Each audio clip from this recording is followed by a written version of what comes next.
Okay, so we'll start our walk here. When I'm walking, I shorten up the leash.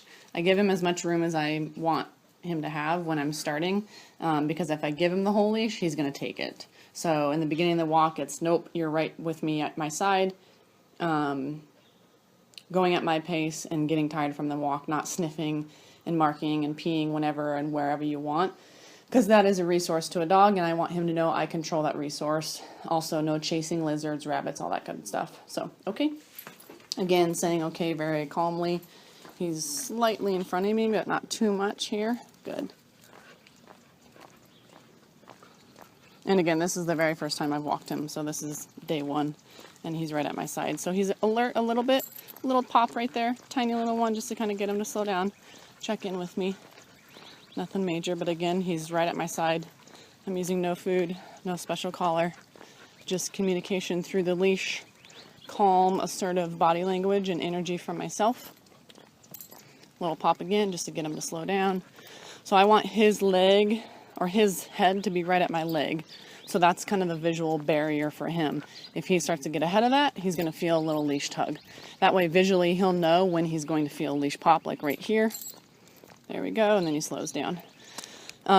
Whereas if I let him go out in front of me, 1 foot, like there, and then I let him to go like 2 feet in front of me, which he's not going, he's staying close by me, he won't have a visual barrier of why he's getting corrected.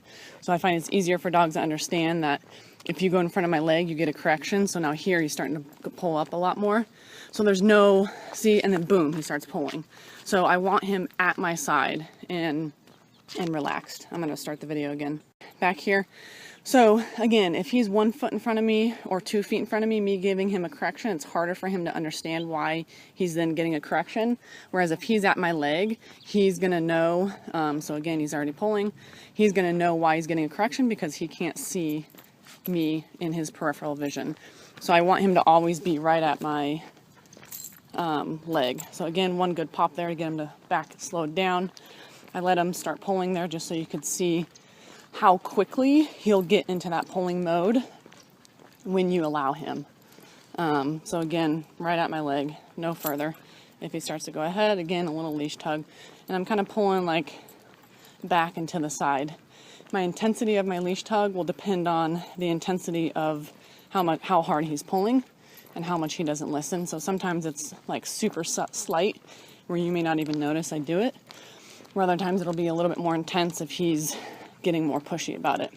So again, our first walk of the day, and he's doing very well. It all begins and starts, and so same thing, he slowed down here to go sniff, and nope, gave him a leash tug and pulled him to go right with me. I'm leading the walk, not him. But again, it starts with, at the very beginning, with you putting him in a downstay, getting his leash on, you getting your shoes and getting ready, and then, so a little leash tug there, someone coming up. Hello. Hi there.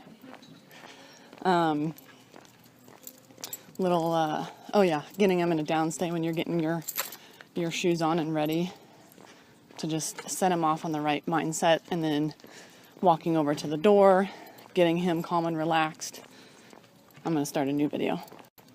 And then once you get to the door, doing a sit stay or a down stay. So again, duration work to help him stay calm, releasing him from the door, putting him in another down or sit stay, and then starting your walk. And that's kind of the pace that I would do it. Under this tree here. There we go. So again, leash is loose.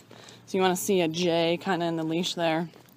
And again, his head right at my legs here. So I'll stop recording, and if I get some distraction stuff, I'll start to record again.